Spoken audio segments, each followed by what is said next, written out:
Quiero agradecer especialmente a Joshua Bellot por su disposición a trabajar con nosotros la coyuntura boliviana, la situación actual del país y presentarnos también su visión. Él es un economista orureño, ha sido presidente del Colegio de Economistas de Oruro, es columnista y autor de varias publicaciones, varios trabajos sobre el tema. Él ha estudiado en Colombia, en Estados Unidos y en México. Tiene maestría y ha sido profesor de posgrado. Y tienes la palabra. Adelante. La coyuntura actual eh, ha ampliado el rango de análisis, creo, de muchas personas que se dedican, pues, o que tienen la vocación de analizar la realidad desde los distintos ámbitos, desde los distintos enfoques, ¿no? Por supuesto, es una coyuntura delicada después de que hemos enfrentado una pandemia muy desconocida, quizás ahora un poquito más conocida, pero decía muy desconocida, pues han venido o se han dado varios problemas económicos en el país. Coincido con muchos analistas en el sentido de que esta pandemia ha desnudado problemas estructurales del país. Yo vengo a traerles una pequeña charla respecto al enfoque con el que analizo la economía. Una primera parte, espero, muy corta, muy general, en términos macroeconómicos, que creo que varios analistas ya manejan esta temática, pero otra parte, tengo una pequeña presentación que la quisiera compartir en un ratito, que es más, digamos, otro tipo de enfoque, ¿no? Para ver, digamos, un enfoque un poquito más microeconómico, que creo que nos hace mucha falta. Pero bueno, esto nace obviamente de las publicaciones que hago, de las preocupaciones que tengo ya desde hace bastante tiempo. Y por supuesto también he tenido participaciones en el ámbito político, y eso amplía un poco más el rango de análisis, ¿no? Porque precisamente en estos días estamos viviendo muchos conflictos políticos, este tema de las leyes. Sin embargo, tal vez podría comentar un poco estos temas después de los 15 o 20 minutos que tengo asignado, ¿no? Hablando un poquito entonces de economía, a ver, nosotros sabemos que estamos en un momento en el que, por ejemplo, hay una elevada deuda externa, se está acelerando, además, o se quiere acelerar por lo menos los préstamos que requiere el país para cubrir un déficit fiscal. Lo mismo con la deuda interna, ¿no? Entonces hay un problema ahí porque en este punto del tiempo, pues ya hemos sobrepasado incluso el 55% del PIB, ¿no? Que es la manera en la que se compara la deuda pública. Y se supone pues que ya empieza a ser riesgoso a partir de ese 50, de un 50%. Colado a esto, sabemos que ha habido una baja en la calificación por parte de Moody's Investor Service, ¿no? Una institución que se dedica a calificar un poco el riesgo país y este tema de la deuda externa, nos han bajado de calificación, no solo por ese porcentaje elevado de deuda, sino por los compromisos que tiene Bolivia hacia un futuro muy cercano, ¿no? Estamos hablando de este año, del próximo año, en los que, por supuesto, tenemos que cumplir estos compromisos y eso, por supuesto, va a minar más aún el dinero, los recursos que se tienen en Bolivia y especialmente las reservas internacionales netas. Como sabemos, también desde hace varios años ha estado reduciendo aceleradamente las reservas internacionales. Aproximadamente creo que están en un 5.000 millones de dólares, pero sabemos que por lo menos un 50% de eso no está pues en divisas propiamente, ¿no? Y lo que requiere el país, por supuesto, son divisas por las necesidades en cuanto a la importación, seguramente algunos gastos que se pueden dar también al interior del país. Pero el problema que preocupa, creo, en estos momentos es ese elevado déficit público que ha sido constante también durante varios años. Hemos llegado a un poquito más del 12% en 2020. Comprensible, por supuesto, porque vivíamos una época de cuarentena donde se ha paralizado la economía. Por supuesto, eso ha hecho de que no recibamos ingresos, por las exportaciones o que reduzcan estos ingresos, el tema impositivo y por supuesto la crisis que ha desencadenado, ¿no?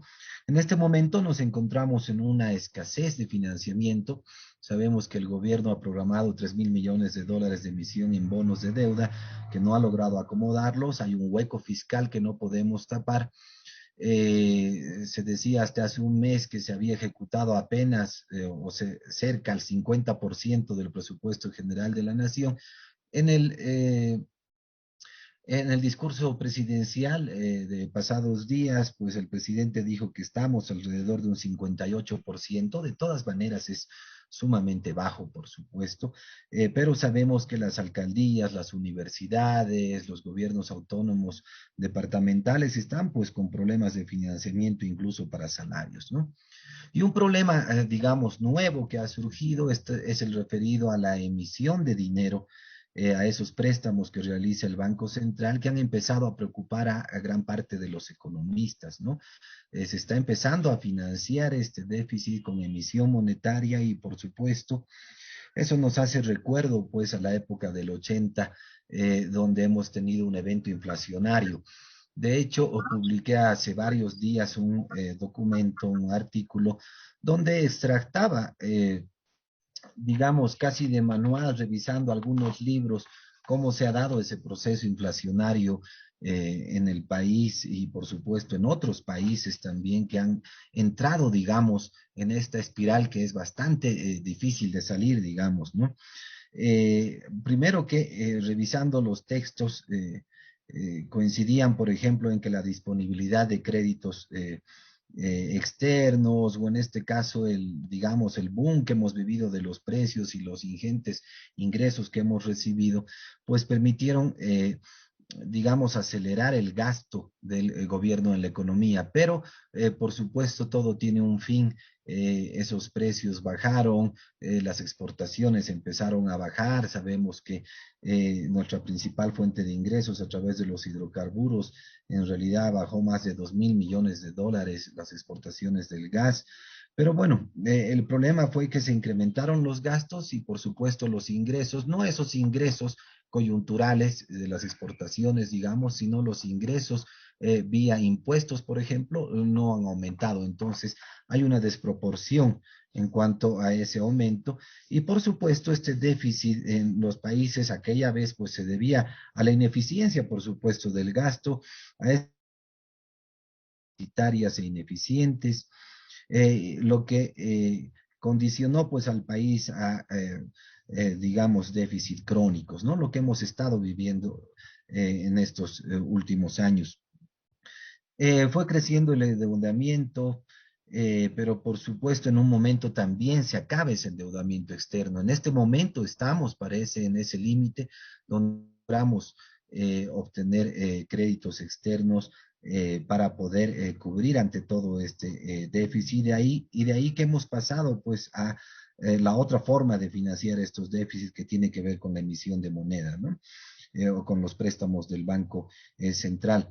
Las familias que reciben ese exceso de moneda nacional la pueden convertir en divisas. Estas divisas pueden salir muy rápidamente del país.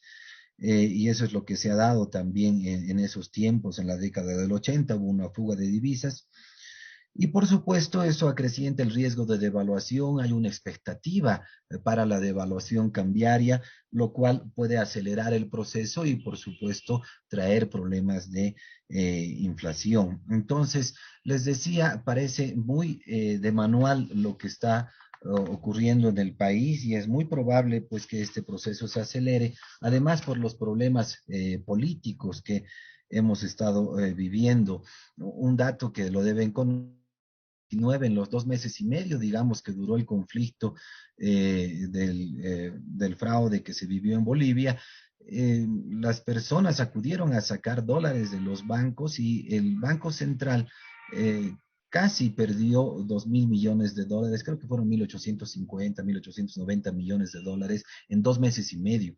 Esa cantidad es el equivalente básicamente de lo que se tiene en la actualidad en reservas internacionales netas, ¿no? Entonces, por supuesto, es un tema que preocupa bastante, ¿no? Eh, Quiero mostrarles entonces algunas láminas que voy a tratar de eh, compartirlas muy rápido. No sé si se ve la pantalla, por favor. Está subiendo, dice, aquí está, ya, adelante.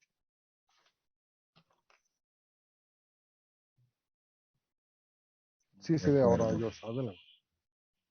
Ya, muy bien. A ver, yo quiero hacer un análisis un poquito, les decía, primero viendo que los problemas que tenemos ahora no tienen que ver precisamente con el gobierno de transición, esto lo saben muchos, pero ese es el discurso oficialista, ¿no? Para este fin, hace unos 3 meses publiqué este cuadrito que, perdón, que parece que está muy amplio, ojalá lo puedan ver con alguna claridad.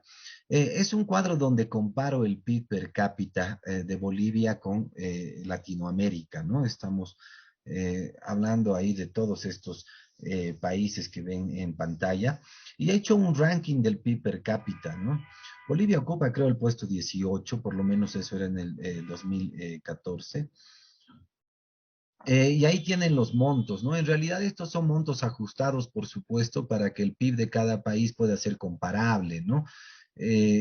Y entonces tenemos, por ejemplo, un primer lugar en Puerto Rico con 31.000, un poco más de 31.000 dólares internacionales, y a Bolivia con un monto cercano a 4.000, ¿no? Entonces ahí tienen varios países en el ranking.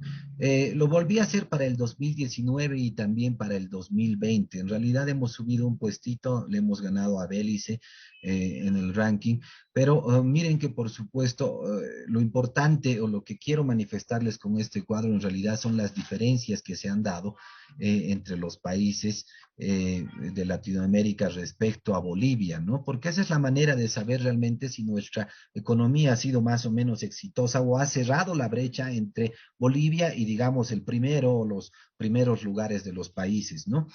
Entonces tengo un cuadro a continuación donde hago ese pequeño ejercicio aritmético y hago una resta simplemente entre los países, ¿no? Ustedes saben que por lo menos la propaganda del gobierno nos decía eso, que muchos años hemos ocupado el primer lugar en crecimiento a nivel Latinoamérica, ¿no? Pero miren, haciendo un poco la diferencia, por ejemplo, entre el primero, que es Puerto Rico, y Bolivia, la diferencia en el 2004 alcanzaba 27.000 dólares, 27.200 dólares. El 2019 se achicó un poco esta diferencia y tenemos la diferencia también para el 2020, donde también se habría achicado respecto al primero.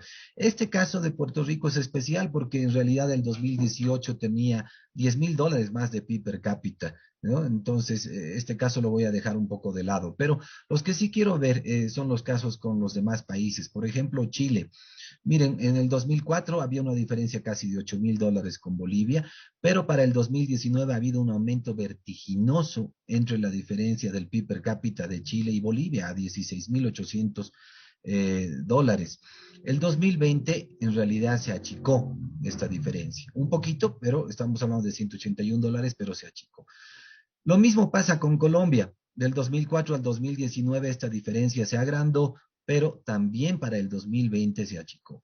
Uruguay, exactamente lo mismo, había una muy poca diferencia. El 2004 aumentó en la época del auge y en la época en la que supuestamente le fue bien a Bolivia, aumentó muchísimo la diferencia del PIB per cápita, pero para el 2020 volvió a reducir. Lo mismo pasa con Argentina, si se pueden fijar, lo mismo pasa con Perú, lo mismo pasa con México. Brasil es la excepción porque el 2004 había una diferencia de PIB per cápita con Bolivia de 6.500, redució esta diferencia a 6.200 para el 2019 y para el 2020 más bien aumentó. ¿Cuál es la conclusión que quiero sacar de este cuadro? En realidad, no es pues que haya estado muy bien la economía el 2020 para Bolivia, pero fue el único año al que Bolivia le fue menos peor en cuanto a crecimiento económico y en cuanto a PIB per cápita, comparándolo con todos los países o con la gran parte de los países latinoamericanos. Entonces, esto tumba un poco el discurso del gobierno diciendo que el 2020 fue el peor gobierno de la historia y todo esto. Bueno, sabemos que hubo muchos problemas, pero en términos de cifras, vemos que esta diferencia, más bien el 2020 fue el único año en el que se acortó esta diferencia, ¿no? Muy rápidamente les he traído, aquí no quiero ver las cifras de esto así en su conjunto, lo que quiero es simplemente que vean un poquito las tendencias, ¿no? Les estoy trayendo las exportaciones de 4 rubros importantes, estamos hablando de la industria manufacturera, de hidrocarburos, de minería, de agropecuaria en general, ganadería, caza, pesca, silvicultura, ¿no? En el primer caso, como pueden ver, estamos aquí solamente viendo en términos monetarios. Son gráficos mensuales entre enero del 2019 y septiembre del 2021, que es el último dato reportado por el INE, ¿no? Miren, no es que hayamos tenido un incremento tan importante en términos de valor. Es cierto que, por supuesto, el 2020 se cayó la exportación, pero después hemos subido paulatinamente, pero más o menos estamos en un promedio del 2019, por lo tanto, no es que la economía se haya recuperado mucho, por lo menos en términos de exportaciones, ¿no? Lo mismo básicamente pasa con este otro cuadro de ganadería, silvicultura, caza, pesca, agricultura, ¿no? Ha habido, sí, unos aumentos importantes en varios meses del 2000, en mayo, por ejemplo, del 2021, pero vuelve a reducir. En hidrocarburos vemos que tiene una tendencia a la baja, ¿no? En todo el año, incluso 2021, sí subió un poquito, pero miren, el último dato de septiembre vuelve a bajar a 181 millones de dólares. Industria manufacturera quizás es el gráfico donde se nota un poquito más de reactivación, ¿no? Está de subida la exportación. Pero quiero mostrarles además en términos de cantidades estos mismos cuadros, ¿no? Ya aquí se nota un poco de diferencia porque cuando hablamos de minería, por ejemplo, ya más o menos la tendencia es recta, obviando por supuesto la caída del 2020, ¿no?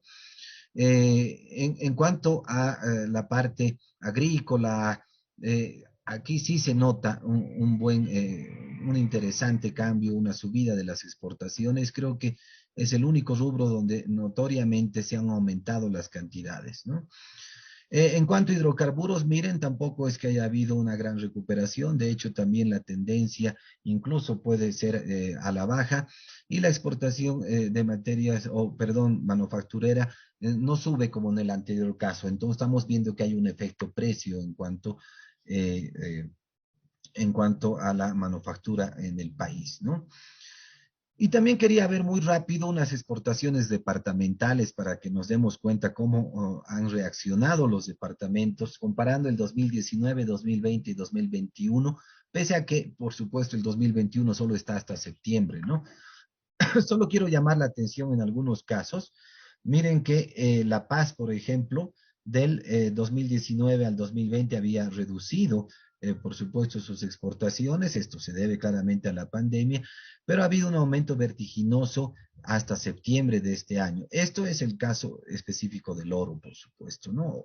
Sabemos que La Paz está especializado en oro.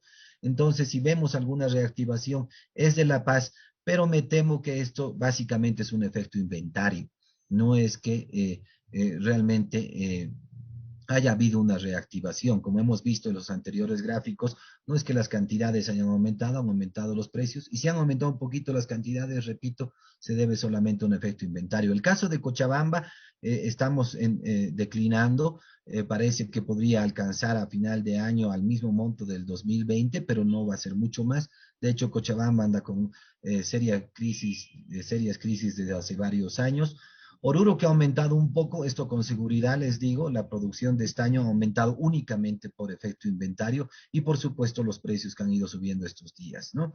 Otro ejemplo, Potosí, que si bien está recuperando aparentemente, seguramente esto se debe también a los precios, pero digamos que todavía no ha terminado de recuperar o de reactivarse su economía. El caso de Tarija saben que es catastrófico ya desde hace varios años, ha tenido bajos crecimientos en el PIB, crecimientos negativos, y esto se refleja también en la exportación. Sabemos que el 95% o más de la exportación de Tarija es básicamente gas, y sabemos los problemas que estamos viviendo con el gas, ¿no?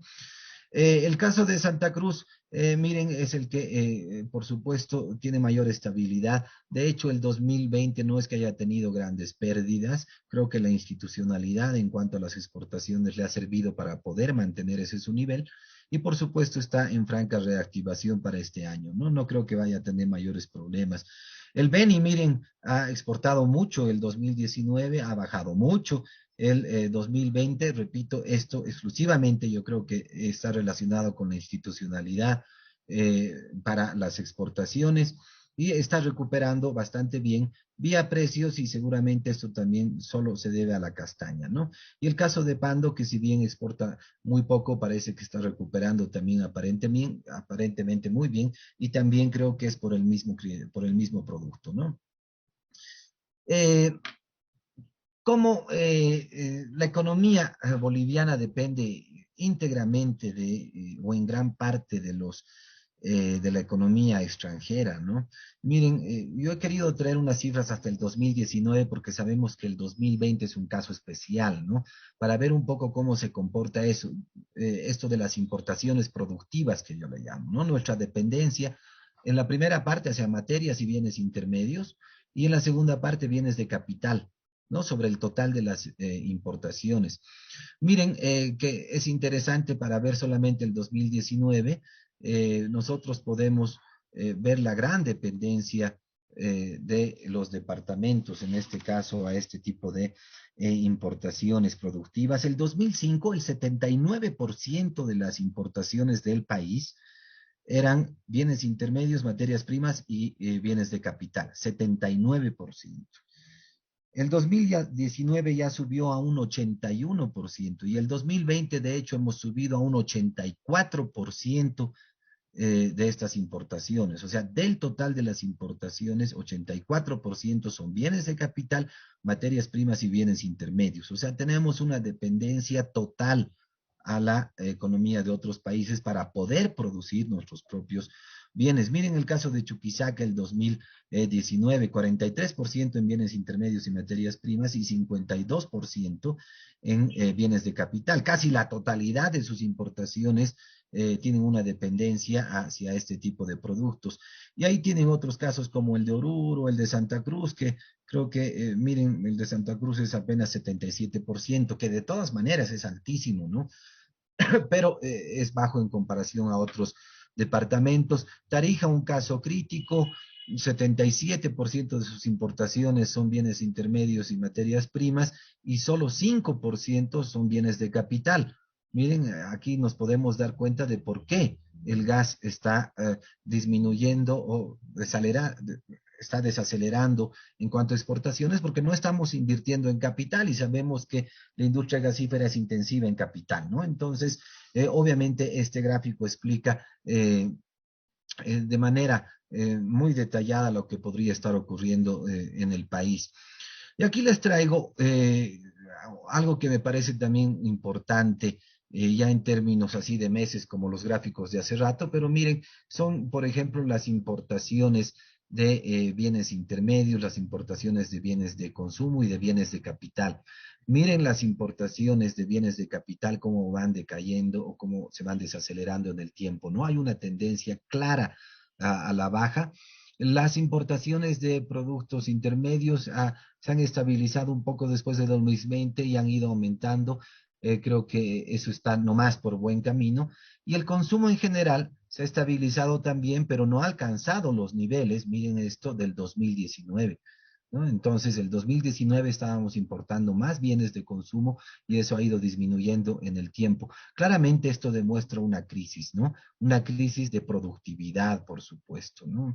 Estamos viendo esos bienes de capital decaer, desacelerarse en el tiempo, y por supuesto también estos bienes intermedios, y claro, si dependemos tanto de las importaciones, por supuesto, nuestro consumo también está muy pegado a cómo se comporta estas importaciones de bienes de consumo y de todas maneras pues tenemos también un decrecimiento en el tiempo. Y un grafiquito, unos datos que me interesan mucho, siempre ha sido revisar cómo está ese tejido empresarial, hablando de la parte productiva, ¿no? Miren que para el 2020 teníamos 336.000 empresas, casi 337.000 empresas. Estoy hablando aquí de las estadísticas de Fundempresa. Lo que me interesaba mucho era ver estas empresas unipersonales. Miren que en realidad constituyen, pueden verlo acá el porcentaje en las últimas tres columnas, el 84% de las empresas en el país son unipersonales. Y esto ha ido aumentando también en el tiempo, ¿no? En vez de que tengamos mayores empresas con mayor tamaño, SRLs, SAs, esto ha ido aumentando. Las empresas unipersonales han ido aumentando. Las SAs han ido, las sociedades anónimas han ido disminuyendo. Teníamos un poquito más, ahora tenemos un 1%, y las SRLs más o menos se han mantenido en el país. Esto nos muestra el desastre del modelo económico, ¿no? En realidad creo que uno de los objetivos de este modelo económico, o no sé si los objetivos, ¿no? Pero uno de los resultados más penosos de este modelo es que precisamente ha ido deteriorando la industria nacional, como vemos también. Un dato importante que les quiero comentar acá es que con estos cálculos Bolivia más o menos tiene en realidad como 25 empresas cada 1.000 habitantes, ¿no? Pero si un poquito más de 25, pero si descontamos que el 84% son unipersonales, entonces Bolivia más o menos se queda con 5 empresas cada 1.000 habitantes. En realidad un poco menos de 5 empresas cada 1.000 habitantes, ¿no? Y lamentablemente si comparamos esta cifra con otros países, incluso otros no países, departamentos, digamos, Bogotá en Colombia, por ejemplo, tiene 49.5 empresas cada 1.000 habitantes, Barcelona tiene 80 empresas cada 1.000 habitantes, Buenos Aires 41 empresas y por supuesto hay datos que nos sacan de lejos, ¿no? Entonces, esto nos muestra nomás pues el desastre de la industria y por eso los problemas con el empleo y por eso la población informal en el país, ¿no? Ya para un poquito en la parte final, para ir redondeando algunas ideas, adicional a esto, bueno, la Fundación Milenio publicó un trabajo que hice sobre el doble aguinaldo, relacionándolo un poquito con los salarios y con el empleo. Conclusiones de este trabajo, que lo pueden ver en la página web ahí de la Fundación Milenio, es que en realidad se ha ido empobreciendo, digamos, con este tipo de políticas como el doble aguinaldo, ante todo a la clase media baja. He encontrado un efecto causal del doble aguinaldo en relación al salario real como proporción del mínimo, porque recordemos que ha ido subiendo el salario mínimo durante varios años. He realizado esta relación con algunos cálculos estadísticos y he llegado a la conclusión de que con los datos del 2015 y del 2016 simplemente se ha dado que el efecto de ese doble aguinaldo ha sido un deterioro del salario en un 10%, de ese salario real como proporción del mínimo, en un 10% del estrato alto de salario. Estrato alto, y me refiero con alto a 6.000, 7.000, 7.500 bolivianos de salario, ¿no? Entonces, ha deteriorado ese salario en un 10%. A los salarios medios los ha deteriorado en un 6% y a los salarios bajos los ha deteriorado en un 3%. Entonces, el doble aguinaldo ha deteriorado todos los salarios en todos los estratos de salario, pero además ha deteriorado las condiciones laborales. El último trimestre del 2015 y el tercer y cuarto trimestre del 2016 se ha contratado más hombres que mujeres en un 5%, o sea, los hombres han aumentado en el mercado laboral en un 5%, por supuesto en detrimento de las mujeres. Las personas que contaban con un contrato en realidad han disminuido en un 6%, por lo tanto, la población informal entonces habría incrementado en un 6%. Además, Otro de los efectos o de los cambios que ha ocurrido en ese intervalo de tiempo ha sido que las personas que contaban con un seguro médico han disminuido en un 4%. Por otro lado, se han empezado a contratar más bachilleres. Estamos hablando de un incremento de los bachilleres en el mercado laboral de un 3% básicamente, y por supuesto se han dejado de contratar más profesionales y ha habido también una reducción más o menos de un 3% en ese intervalo de tiempo. Por supuesto, esto entonces nos explica de por qué se está deteriorando el empleo, por qué hay mayor informalidad y por qué se está empobreciendo cada vez más a las clases medias del país, ¿no? Entonces, esos son los efectos que hemos tenido y por supuesto se ha deteriorado el tejido empresarial. Unas ideas más, creo que es importante también reconocer que parte de este modelo masista, nos han dicho varias veces, ¿no? Que su modelo tiene que ver un poco con la inversión pública, pero también con las empresas estatales, que esas son las que sustituyen importaciones. Pero sabemos, por supuesto, de esta gran ineficiencia en cuanto a la inversión en las empresas públicas. Por supuesto no hemos sabido gastar adecuadamente estos recursos. Sabemos que las utilidades de YPFB, por ejemplo, han caído de los 1.000 millones de bolivianos en un solo año del 2014 al 2015 a 58 millones y después el 2020 cayó a 28 millones esas utilidades. Hay casos como la planta de cloruro de potasio con 320 millones de dólares de inversión. Y miren, esta planta da empleo, por ejemplo, a 210 personas. Por lo tanto, cada empleo nos ha costado 1.5 millones de dólares. Lo mismo podríamos hacer con todas las empresas públicas. Entonces es una mala inversión, no solo porque son deficitarias, no solo porque pierden plata de los bolivianos, sino porque no dan empleo a los bolivianos. Estamos hablando de un 1% con suerte de empleo y además que es un empleo sumamente caro, ¿no? Ese es el mayor problema. Para redondear esta idea, se ha gastado en las empresas públicas durante los últimos años un monto más o menos de 18.000 millones de dólares.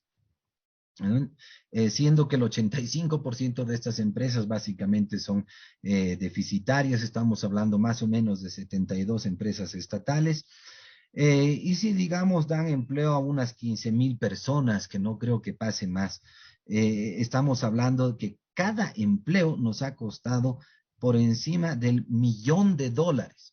O sea, hemos creado un empleo por un valor de $1.000.000, dado que nos gusta pues invertir en empresas públicas que sabíamos que iban a fracasar, porque ya fracasaron en la década del 80 en Bolivia, pero en todos los países, por supuesto, también hubo fracaso por muchos factores que en este momento no vale la pena tal vez discutirlos. Para que se den cuenta de la magnitud de esta cifra, yo hice una comparación. De hecho, esos 18.000 millones de dólares equivalen a 14 años del presupuesto de las 9 gobernaciones del país, ¿no? 14 años con presupuesto completo de estas gobernaciones.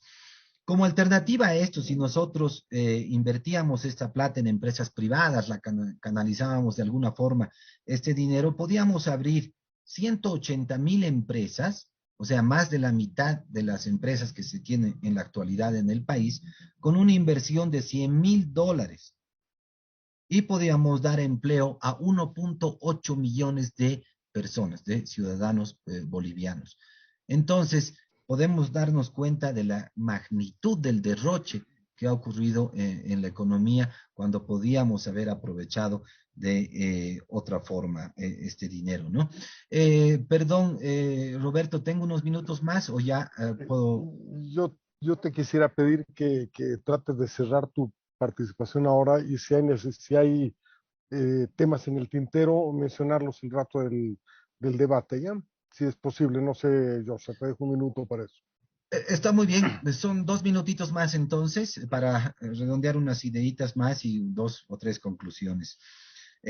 Bueno, para hablar un poquito de las políticas de reactivación, solo de una de este programa Sí Bolivia, ustedes saben que lanzaron en diciembre, en realidad, ese programa con 911 millones de bolivianos para dar créditos a los microempresarios, a los medianos, a todos en realidad los que quieren sustituir importaciones, ¿no? Hasta septiembre no se había acomodado, o se había acomodado más o menos 360 millones de bolivianos en estos créditos, que tiene una tasa muy bajita, ¿no? Es muy atractivo, 0,5%, y además tiene 1 o 2 años de gracia, me parece, y no se llegó a las 3.000 empresas tampoco, ¿no? Sin embargo, en el discurso el presidente dijo, miren, del 26 de septiembre al 8 de octubre aumentaron estas empresas, estos créditos en 40.000 más.